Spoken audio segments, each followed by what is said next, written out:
Warahmatullahi wabarakatuh. Waalaikumsalam warahmatullahi wabarakatuh. Innal hamdalillah nahmaduhu wa nasta'inuhu wa nastaghfiruh wa na'udzu billahi min shururi anfusina wa min sayyiati a'malina. May yahdihillahu fala mudhillalah wa may yudlilhu fala hadiyalah. Asyhadu an la ilaha illallah wa asyhadu anna Muhammadar Rasulullah. Allahumma sholli ala sayyidina Muhammad wa ala alihi wa sahbihi ajma'in, amma ba'du.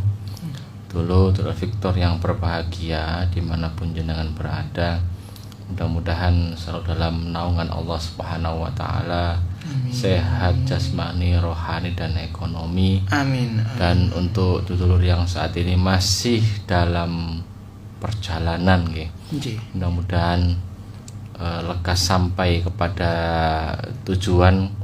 Dan untuk dulur yang masih banyak mendapatkan sebuah masalah dunia, mobil khusus masalah akhirat ya, doanya adalah Allahumma la sahla illa ma ja'altahu sahla wa anta taj'alul hazna idza syi'ta sahla. Jadi semua itu kemudahan, kesukaran itu sudah di frame sama Allah, dan Allah akan memberikan solusi. Masya Allah, sudah di frame. Sudah ya. Makanya kita hidup di dunia ini sebenarnya sih tinggal ngikutin alur real alur kehidupan gitu. Contohnya ya wis ono, tinggal awak dhewe gelem tagak. Masya Allah. Jaminane ya wis ono, tinggal awak dhewe gelem atau gak gitu. Kita melanjutkan tentang pujian Rasulullah Shallallahu Alaihi Wasallam kepada umatnya, jilid yang ketiga ini dalam kitab Mawa'idz al-Usfuri karya Syekh Abu Bakar al-Usfuri. Ini hadis yang ke-32. Jadi dalam hadis tersebut, madahan Nabi Shallallahu Alaihi Wasallam ummatihi alladzina asyu ala hadis sifah. Jadi Rasulullah Shallallahu Alaihi Wasallam beliau ini memuji umatnya, yang mana mereka itu hidup dengan berbuat amal-amal baik. Jadi amal baik itu kalau kita kenal istilahnya adalah amal soleh. Nah, amal soleh dulur-dulur itu banyak sekali. Jadi amal soleh itu kayak lingkaran besar ya. Lingkaran besar ini tuh amal soleh. Lingkaran kecilnya itu sangat banyak sekali. Kayak panjenengan saiki ngrungokno sangune turu, iku amal soleh loh. Termasuk amal soleh. Tanpa disadari. Iya, timbang ngrungokno taman juruk ya. Artinya mendengarkan kajian, mengikuti para kiai, para gus, para ustadz dan lain sebagainya, itu termasuk ya amal soleh. Dan amal soleh terbaik dan pertama dalam Al-Quran itu adalah sholat. Sholat itu adalah wasola, komunikasi. Tidak ada komunikasi baik bahkan di atasnya doa ya. Itu adalah sholat. Paling atas itu kan yang pertama kali dalam Al-Quran disebutkan. Alladzina yu'minuna bil ghaibi wa yuqimunas shalah. Itu ada di Quran surat Al-Baqarah di awal-awal. Kita baca Quran itu pasti pertama kali amal soleh itu adalah sholat.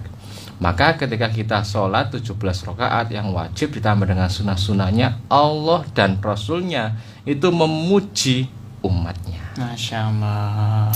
Maka tutur mudah-mudahan tetap istiqomah dan tidak berhenti di kalimat itu bahwasanya wakana Rasulullah Nah, kalau ada kalimat kana, wakana ataupun dalam hadis berarti Rasulullah itu sering melakukan dan beliau itu istiqomah. Jadi ada, kalau dalam ilmu hadis itu yang pernah saya pelajari bahkan di banyak riwayat ya, kalau di awal dengan kalimat ataupun di tengah-tengah hadis itu ada kalimat kana, berarti Rasulullah itu sering continue dalam melakukan sunnah tersebut. Masya Allah. Apa yang dilakukan oleh Rasulullah? Kana yuhridu ummatihi ala ta'ah wal istiqomah. Nah, Rasulullah itu senantiasa istiqomah memotivasi umatnya untuk melakukan sebuah ketaatan. Nggih. Di adewe dikon taat dan lain sebagainya. Makanya salah satu rukun dalam sholat Jumat nih, dalam khutbah Jumat itu adalah pesan takwa. Mesti khotib itu kalau tidak membaca pesan takwa, itu kalau saya ngikut pendapatnya Prof Zaro itu udah enggak artinya tidak sah. Pahala ya. Pahala Jumatannya itu hilang, Mas.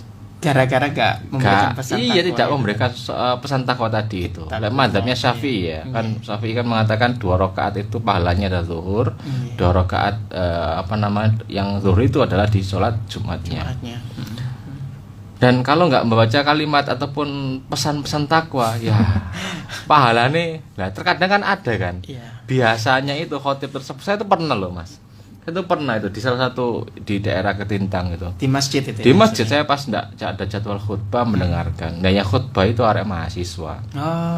Ada sekolah tinggi ilmu agama gitu. Saya menyebutkan ini bukan ini sekolah tinggi ilmu agama lah. Agama itulah. Ya, dia mengatakan di khutbah keduanya gak ono yo. Setelah walhamdulillah wassalatu wassalamu ala rasulillah amma ba'du. Enggak ada kalimat ya ayyuhalladzina amanu taqullaha haqqa tuqatih wa la tamutunna illa wa antum. Itu enggak ada. Enggak disampaikan. Asal dalam hati itu ini namanya antara logika dan ilmu saya bertengkar dalam tubuh saya, Mas. Tubuh saya ini layaknya kayak medan pertempuran ya. Ngalang-alang gak saya lagi aku sholat tak anjutno aku gak entuk pahala Jumatan. Kemudian kalau aku gak nyaur dengan sholat zuhur kok pahalanya berkurang dan lain sebagainya. Saya tetap masih ingat apa yang pernah disampaikan oleh Prof Zara itu bahwasanya tadi itu. Jadi ketika ada khotib itu salah ya. Dalam ataupun pesan takwanya itu tidak disampaikan penyampaiannya karena itu adalah rukun. Rukun kan tiang gitu. Berarti itu ya sama kayak orang itu ya. Sholat tidak membaca surat Al-Fatihah. Itu kan rukunnya harus dibaca. Kalau surat pendek itu kan sunnah ataupun solusi kehidupan kita ketika kita baca dalam surat tersebut berarti ya itu sunnah. Nah akhirnya akhirnya saya setelah sholat Jumat ya ngikutin aja kan, saya menghormati khotib dan majelis Jumat itu saya mengikuti. Lah setelah sholat Jumat saya zikir. Ketika zikir saya masih kepikiran loh, masih tawuran di pikiran, masih kepikiran Mas. Ya Allah, akhirnya singkat cerita intinya saya tetap sholat duhur lagi.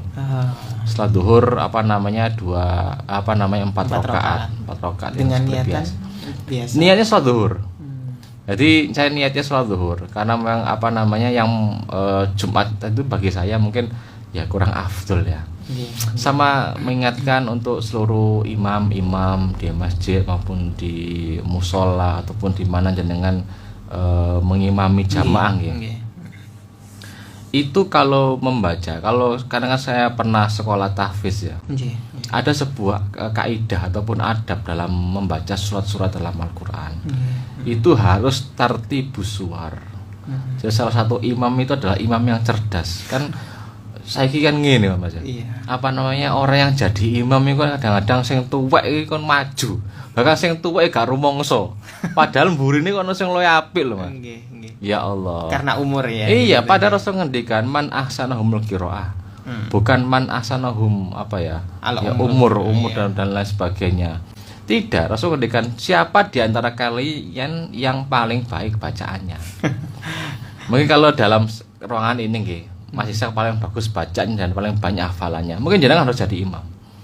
Di pondoknya Imam Al-Jad itu hampir yang imami itu adalah santri-santrinya. Rata-rata. Karena memang ya ahsanul qiraah. Sopo sing paling apik bacaan Qur'annya itu.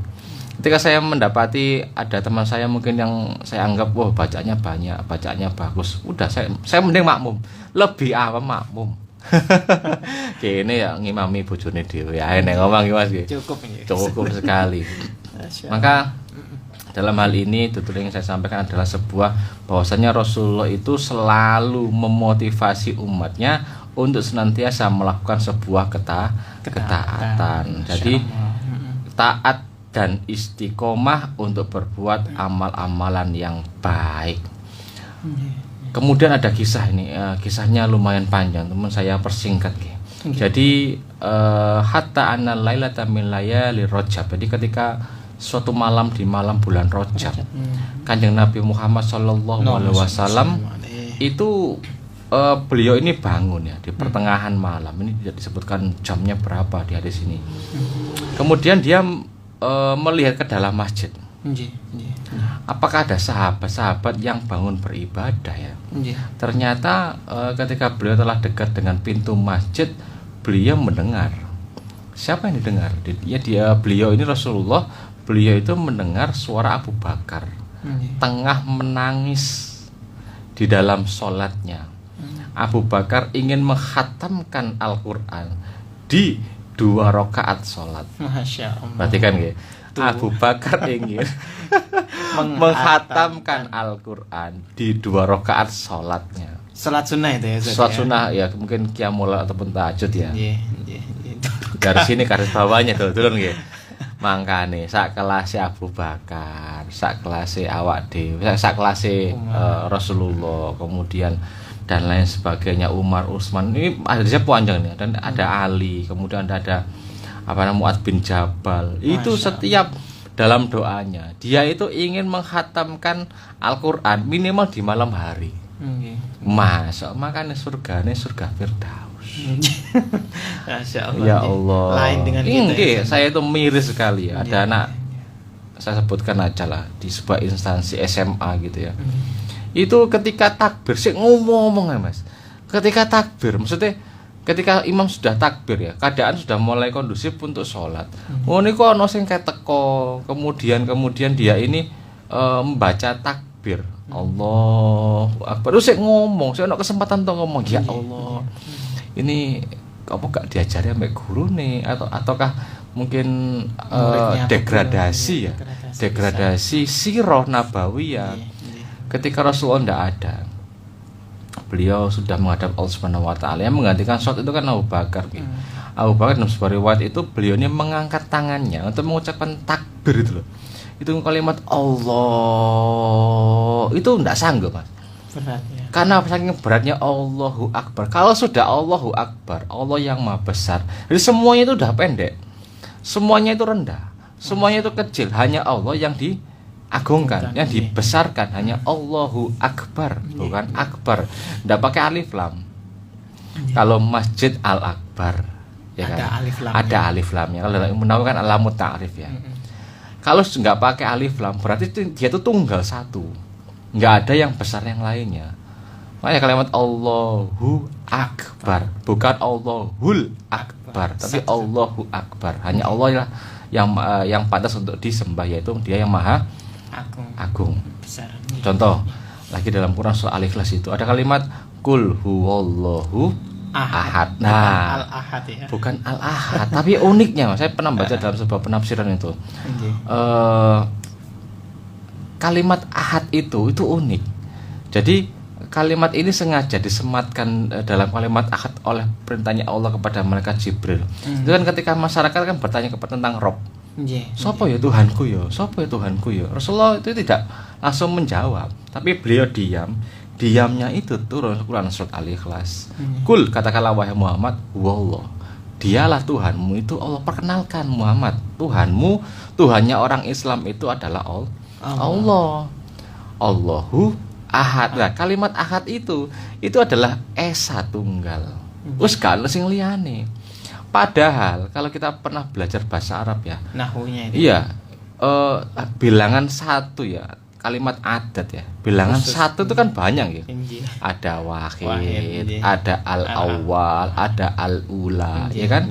Kenapa kok nggak pakai ini aja? Kenapa kok ahad ya? Iya. Hari ya, ini ada kalender nih. Al-ahadu. Pakai alif lam. Al-ta'rif itu ya. Iya. Lah uniknya adalah ketika selain menggunakan selain menggunakan ahad, itu masih ada potensi asani. Misal Abdurrahman Wahid. Nah, ketika Kiai Haji Abdurrahman Wahid ataupun Gus Dur itu tidak ada, pasti akan ada Abdurrahman Ats-Tsani. Walaupun tidak sosok seperti itu, paling enggak ada sosok pemimpin yang seperti Abdurrahman Wahid. Seperti ngoten. Iya, presidennya ndak ada, masih ada yang menjadi presiden. Tapi kalau sudah ahad gak iso. Enggak ada yang Tidak kedua. ada.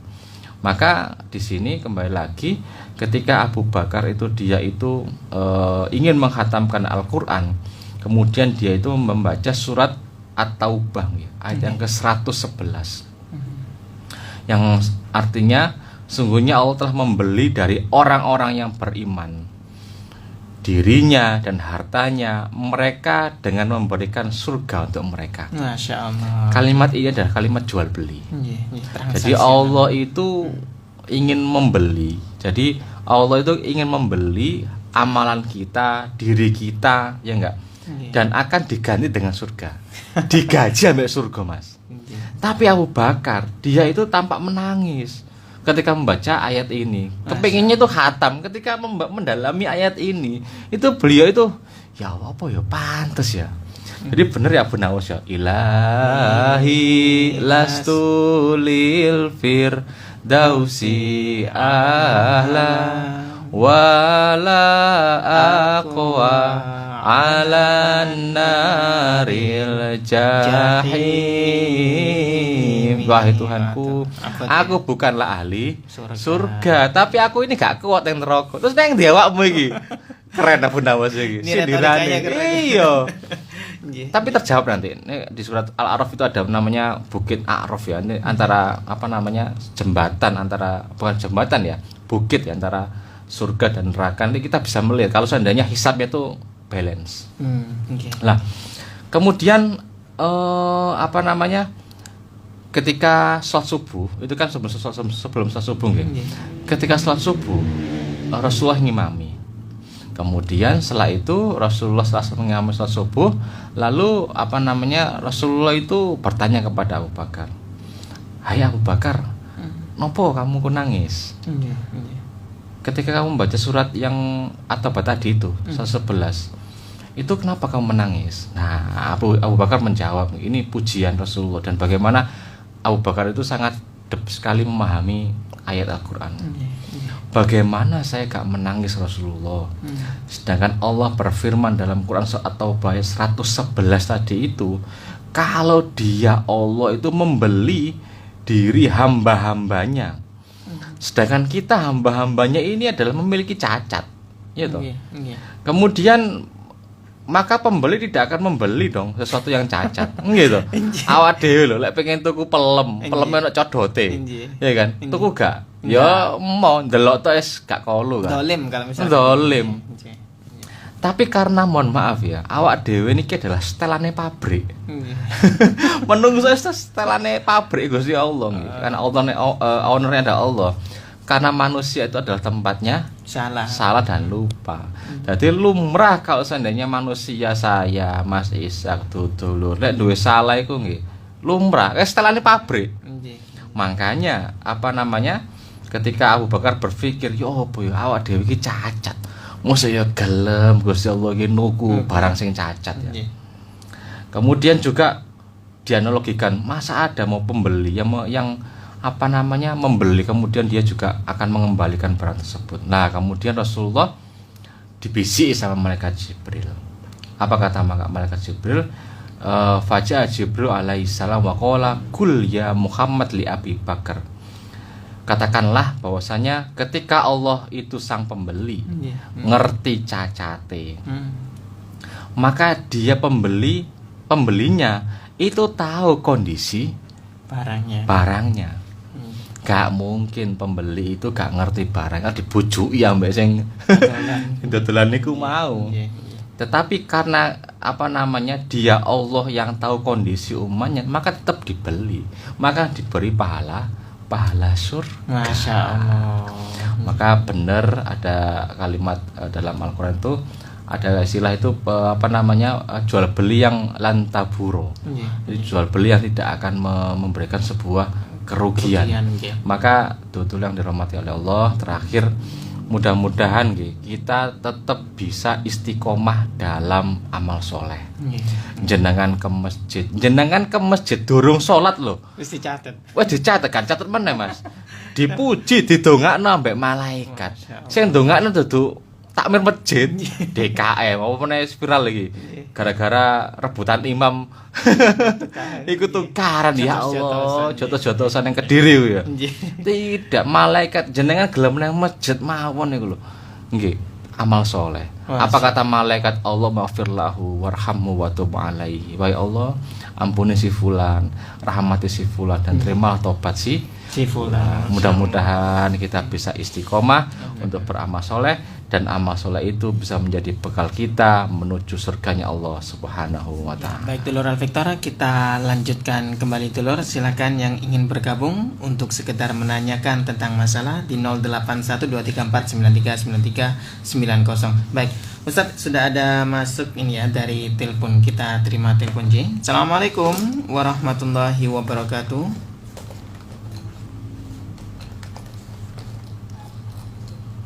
Halo, suaranya kecil Ibu.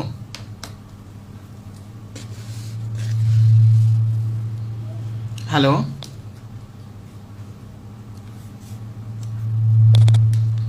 Ya, mohon maaf Ibu, suaranya kecil ini ya. Ya, baik Ustadz, ini ada dari Bu Mar di Bangil. Assalamualaikum, saya Bu Mar dari Bangil, mau tanya Ustadz. Ada satu keluarga, istrinya rajin ibadah wajib, sunnah, semua kegiatan agama Islam dikerjakan baik di rumah dan di masjid. Sedangkan suaminya nggak pernah ibadah sama sekali. Kerjanya hanya tidur, nonton TV, makan, ngopi. Sedangkan yang cari nafkah istrinya. Apakah rumah tangga seperti ini cobaan Ustadz? Dan apakah ibadah istrinya diterima Allah Pak Ustadz? Sekian, mohon doanya. Matur nuwun, wassalamualaikum.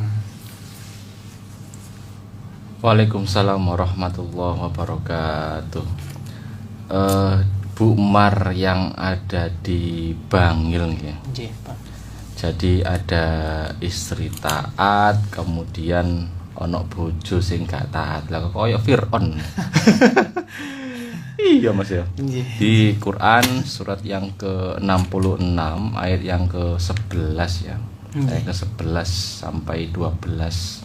Itu kan ada bentuk-bentuk manusia ataupun keluarga ya. Nggih, macam-macam ya.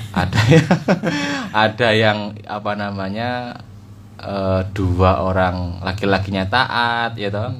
Kemudian wedoke seneng gunjing, rasan-rasan, sometan dan lain sebagainya. Kemudian ada lagi yang suaminya itu enggak taat, istrinya taat, Asiyah niku Fir'aun. Kemudian ono sing lur karo wis lanang wedok bejat kabeh gak karo-karuan. Gak ada taatannya sama Gak ono ketaatannya, itu Abu Lahab dan istrinya. Ngeten nggih. Apakah itu bagian dari cobaan? Saya sering dicurhati Mas kali Ibu Bu Mar nggih. Apa namanya? Kalau zaman sekarang insyaallah ada adik yang masih belum beristri ya. Itu harus selektif memang untuk mencari pasangan ya. Kalau sudah terjadi di tengah-tengah, iku gak usah nyalano wong tuwa. Nyalano sapa iku kan golek-golekmu dhewe. Lah mbiyen ya apa? Nggih kan. Seperti yang kasus ini loh Mas, kasus yang terbaru itu loh. Coba 3 kali kena narkoba. Iya, betul. Iya kan. Iku kok iso niku loh. Kok iso kepecut dengan orang yang kayak gini? Bukankah laki-laki itu banyak? Iya kan. Nah, seperti hal ini, apakah ini bagian dari apa namanya cobaan? Iya, cobaan. Barangkali dengan model bojo sing koyo ngono, iku dalane nang surga. Dalane derajat. Lah iya. Surga. Iya, bu dalane surga koyo ngono. Apa tapi? Iya, abot Mas, tapi ya surga iku ya koyo ngono. Bahkan apa namanya Asia ya. Istrinya Fir'aun itu kan banyak riwayat ya. Ada yang mengatakan kepala yang dipenggal, ada yang mengatakan diminta prajuritnya untuk menombak. Banyak riwayat, banyak versi dan lain sebagainya. Tapi dengan apa namanya dia taat saja dengan suami, ya kan. Asalkan tidak diminta untuk syirik ya. Itu tetap laksanakan kewajiban seorang istri kepada suami. Sampai-sampai di akhir hayatnya itu istrinya Fir'aun mengatakan, qalat rabbibni li indaka baitan fil jannah wa najini min fir'auna wa amali wa najini minal qaumiz dzalimin. Dia berdoa. Lah, senajan seperti itu Bu Mar yang Anda dipanggil. Senajan suaminya seperti itu, sebejat itu, tetap doakan. Kan hidayah itu kan datangnya kan mahal ya, datangnya kan nggak tahu, mungkin doanya siapa, doanya dan lain sebagainya, tetap doakan. Dan itu termasuk bagian dari ujian. Wis ramutan Bu, sak mati-mati ini. Insya Allah itu adalah bagian jembatan panjenengan mungkin untuk ke surganya Allah. Masya Allah. Kalau ada orang di Gaza, ya kan, itu gak ono kayak gini. Tapi dengan cara berperang itu mungkin jalannya ke surga. Mas Ishak nggih. Mungkin jalannya nang surga apa? Ya siaran. Gitu. Ya siaran. Tak tambah suami istri dan sebagainya. Wis kayak ngono. Nggih. Ngoten Mas Ishak. Nggih, leres Ustaz ini. Ini kalau misalkan ini Ustaz ya. Kalau misalkan si istrinya ini tidak kuat itu tadi, itu bagaimana ini Ustaz? Dengan cobaan yang diberikan suaminya seperti itu nggak kuat lagi begitu. Bahkan depresi bisa-bisa nanti bunuh diri ya. Apakah nanti disalahkan suaminya? Enggak, itu ada di Quran surat An-Nisa ayat yang ke-34 sampai 36 kalau enggak salah itu ya. Jadi kalau ada hal demikian, intinya kan enggak boleh sampai nusus ya. Nusus itu istri yang membangkang ya. Tapi ada kalimat memang kalimat sigot talak itu untuk suami. Istri itu mungkin bisa mengajukan ataupun gugat cerai dan lain sebagainya. Tapi sebelum itu ada kalimat wab'atsu hakaman min ahlihi wab'atsu hakaman min ahliha. Datangkan keluarga dari si laki-laki, datangkan keluarga dari perempuan. Di situ pasti akan ada solusi. Kalau demikian suaminya masih dikandani gak iso, sudah ajukan ke pengadilan, tidak apa-apa. Jadi tidak semena-mena istri itu langsung pelampiasannya langsung ke nauzubillah ya, perselingkuhan, nauzubillah gitu. Tapi tidak seperti itu. Tapi wab'atsu hakaman min ahlihi wab'atsu hakaman min ahliha. Datangkan keluarga si laki-laki, datangkan keluarga si perempuan. Longgo bareng musyawarah. Iki ya apa? Sing lanang kok ngene to, ongkang-ongkang dolanan manuk. Gak kerja, yo gak salat. Lah sing wedok wis ibadah, ya apa iki? Iso terus nang anake telu lho, misalkan anake telu lho, ya apa iki? Anake kepengin sekolah, sik cilik-cilik kabeh. Lek iki dilanjutno, gak iso.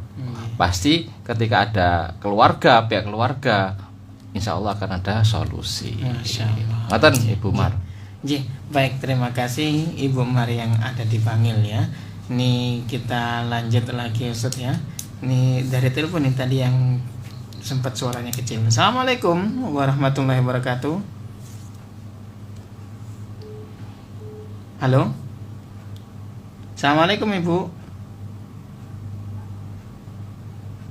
Halo. Ya, masih kecil suaranya ibunya. Ya, baik. Kita mohon maaf ya Bu ya, suaranya masih kecil dan tidak terdengar dari sini. Baik. Ada dari WA ya Ustaz ya. Nih, tidak ada namanya Ustaz. Assalamualaikum Ustaz. Alhamdulillah pada malam hari ini ada juga ngajinya seperti ini. Luar biasa. Bati Tanglet. Bagaimana cara kita agar tidak malas dalam beribadah, terutama di waktu malam hari ingin mendirikan sholat sunnah tapi karena keadaan capek? Mohon pencerahannya. Niki ibu atau bapak ini? Hamba Allah nggih. Hamba Allah. Yang pertama innamal amalu binniyat. Diniati. Kalau saya pribadi nggih, kalau seandainya nggih diniati tangi jam 2. Iku iso tangi, Mas. Tapi lek gak ana tujuan tangi, kadang-kadang los. Misal nggih. Ada seorang driver niki pengalaman dari beberapa yang saya pernah melihat dengan mata kepala saya sendiri, saudara saya sendiri. Iku bos iki arep nang Juanda, Mas. Pesawat pertama itu 5:30. pas pertama setengah 6 mau ke Balikpapan, katanya begitu. Dia nelpon semalamnya itu, John, apa jenenge engko terno yo neng Juanda, rumahnya si Putra. Terno aku jam 3:30 sadurunge subuh. Aku tak subuh neng Juanda. Biasanya melebune 7:30, Mas. Nah, karena itu ditelepon bose ya kan. Kemudian ono niat. Singkat cerita, dia bangunnya enggak 2:30.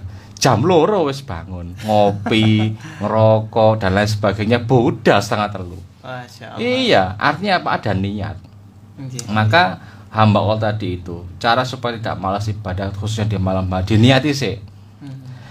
Kalau sudah diniati, itu insya Allah akan terbangun. Walaupun tidak melaksanakan, misal karena kecapean dan lain sebagainya, kalaupun ada niat, sudah mendapatkan mungkin berapa persen gitu. 1-10 lah ya. Seperti kalau niat, lek ada niat hidup hampa. Masya Allah. Intinya hamba Allah diniati dhisik, kemudian baru diikhtiari menggunakan alarm kayak menitip kancane dan lain sebagainya. Itu untuk cara supaya tidak malas beribadah. Cukup dengan niat saja Ustaz ya. Ya, pertama diniati, yang kedua diikhtiari. Jangan lupa ya berdoa, masuk ikhtiar itu. Kemudian pakai alarm tadi itu kan masuk ikhtiar loh. Kalau nggak nggak diikhtiar ya sudah, ya cuman dapat pahala niat itu. Baik, lanjut Ustaz. Ini ada juga dari Ibu Arum ini ya. Assalamualaikum. Kalau saya masalah anak gak mau sholat, sudah dikandani tetap gak mau sholat, bagaimana Ustaz? Apa sebab saya sebagai ibu dosa? Bapaknya sudah almarhum, sudah meninggal ya. Nah ini bagaimana Ustaz? Umur berapa nih Kon? Enggak disebutkan ya? Enggak disebutkan ini. Umur 7 itu kenalkan. Umur 7 itu kenalkan dengan sholat, Ibu Arum ya. Kenalkan dengan yang namanya itu sholat. Kemudian cara mengenalkan enggak cuma mengenalkan iki sholat gak, tapi jaan. Anak saya itu masih umur TK ya, sama yang pertama itu SD Mas. Itu ya saya ngajar di Aljia, dia kadang-kadang tak ajak. Kemudian saya ngajar dakwah di mana gitu ya. Saya ajak tapi duduk di belakang. Biar ngerti. Artinya kan tahu aktivitas saya. Ke mushola kadang-kadang sama bundanya ya tak ajak, tapi di belakang kadang-kadang. Ya ikut. Makanya cara mendidik anak supaya mau sholat sepenting itu ajarkan. Kemudian jaan ojo nang masjid iku tok. Jaan kita traveling, keliling gak nang masjid kene tok, nang ngampel kayak dan lain sebagainya, nang namir dan lain sebagainya. Ajar ternyata nanti anak akan berpikir, "Oh, ternyata sholat itu begini ya, enak ya kira-kira." Nah, dari situlah anak itu akan berpikir.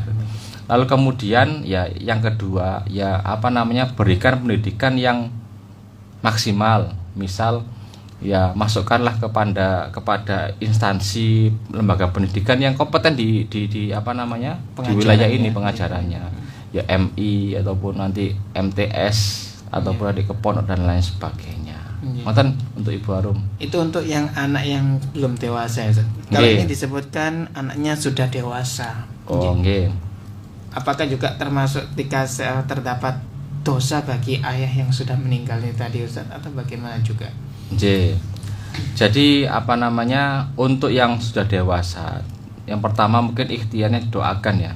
Yang pertama ya didoakan supaya mendapatkan hidayah lah, karena hidayah itu saya katakan mahal sekali ya. Kemudian untuk ayahnya apakah kena taklid dosa ngeten.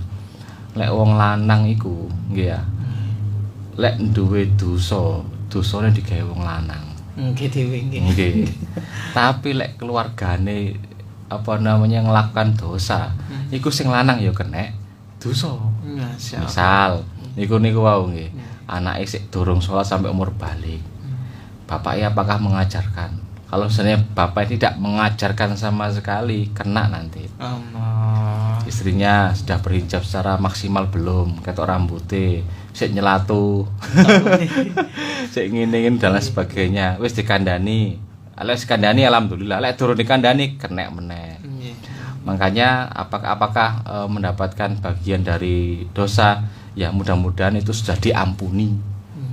Dan kalau cara yang kedua untuk yang sudah sudah berusia dewasa, itu ibunya tetap selalu bisa mencontohkan sholat dan ibadah-ibadah yang baik.